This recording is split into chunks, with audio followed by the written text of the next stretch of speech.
We are educators. We want to bring the best possible opportunities for our students. We want to take them places.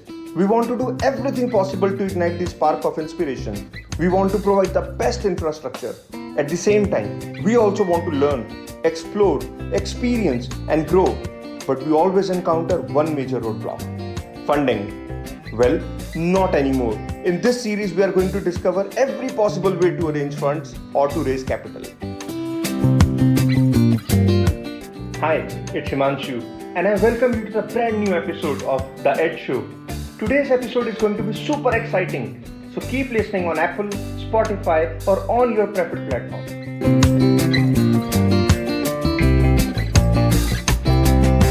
I welcome you all in the very first episode of The EDS Show, and thank you all for joining in. I am Himanshu Sharma, an educator, entrepreneur, investor, author, and an avid traveler. And I am associated with various organizations, educational institutions, banking and investment agencies in different capacities. And I bring in almost 2 decades of experience of working in the education sector, where I have worked with, helped and mentored hundreds of educators and educational institutions across countries and continents. While working in this sector, I have come across some common and some serious concerns that we all face and struggle with, along with its possible solutions. During this journey, I have also interacted with some of the amazing personalities and have got the opportunity to learn about their struggles, their journey, their success stories. And in the EDS Show, I am going to share the knowledge that I have gained throughout my journey. I'll share some interesting opportunities. We'll invite some of these amazing personalities for wonderful interactive sessions, and we'll also invite you to come and have meaningful interactions with me and with the fellow educators. The idea behind the EDS Show is not just to create a podcast, but to form a community where we all learn and grow together. So subscribe to this podcast on your preferred platform and share it with fellow educators, and let's learn and grow together. You may also get in touch with me personally via email or via social media platforms. And if you wish to know more about me, then feel free to follow me or connect with me on LinkedIn. In the end, I just wish you an engaging and amazing learning experience. So let's get started.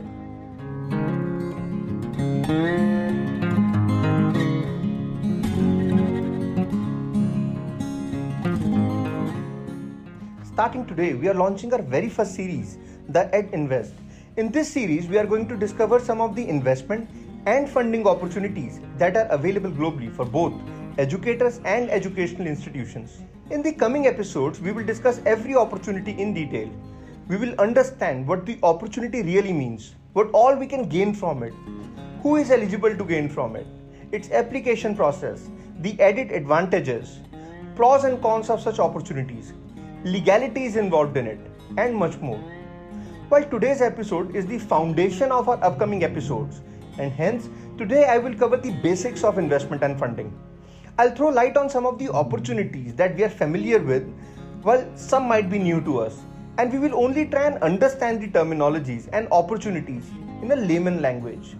And we will discuss each opportunity in detail in the upcoming episodes.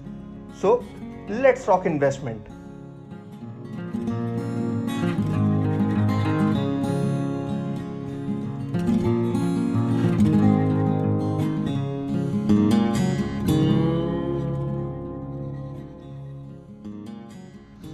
Let's understand what is funding or investment. And before we go any further, I would suggest you to get your pen and notepad ready to make notes of all the relevant terminologies and whatever you feel is important for you, as we will be using all these terminologies in our upcoming episodes.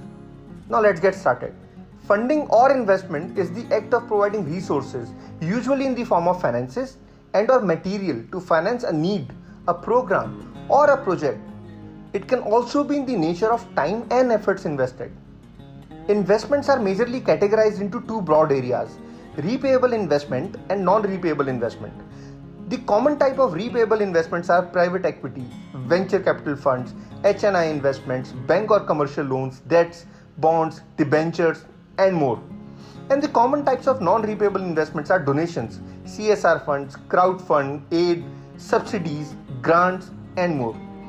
While each investment opportunity has its own advantages, some are easier to obtain and some are little tricky.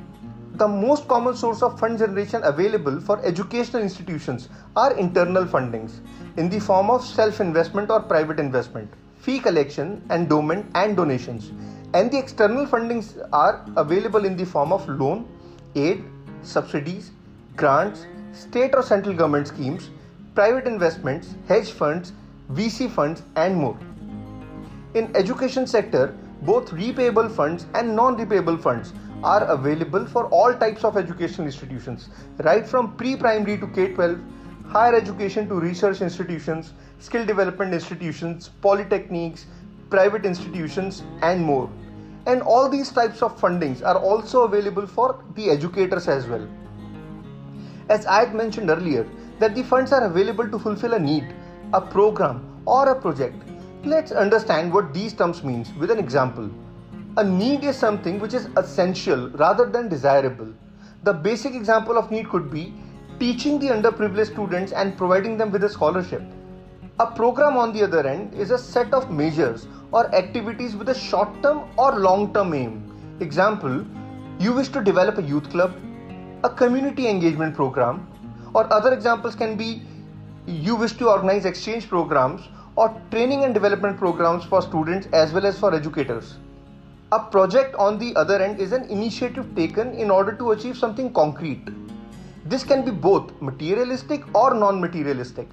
Some examples of project-based funding can be funds to establish a new infrastructure or upgrade or upkeep an existing infrastructure, while other examples can be research project or STEM-based project.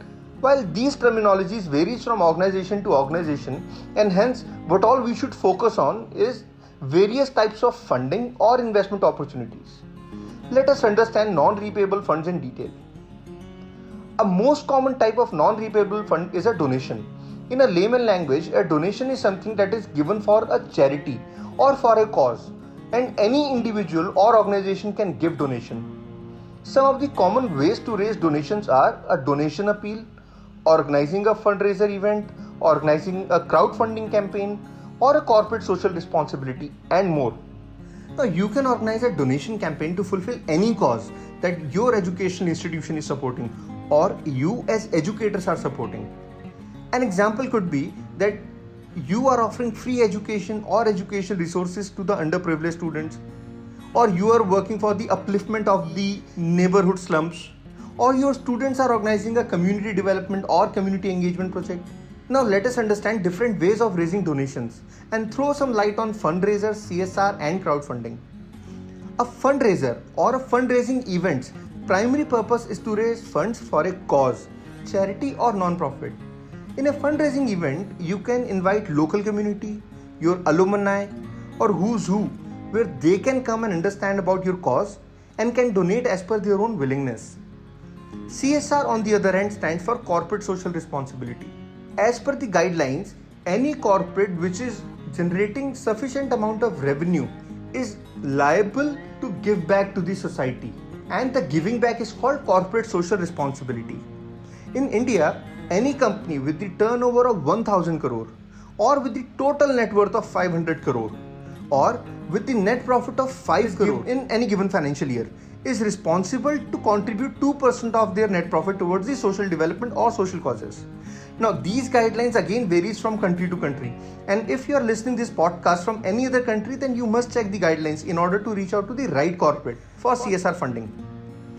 Crowdfunding on the other end generally means arranging the funds through multiple means or individuals.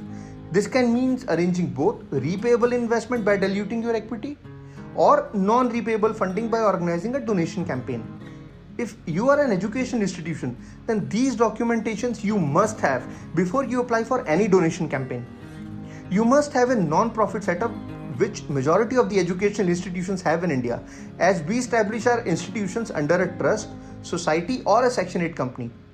Along with the non-profit setup, we should have ATG and or FCRA certifications. Now these certifications are tax exemption certificates. While ATG is applicable for any donation that you are receiving from India, FCRA on the other hand is applicable if you are receiving donations from other countries. In India, only play schools are not bound to follow the non-profit structure, but they can also raise donations for a cause with no special certifications.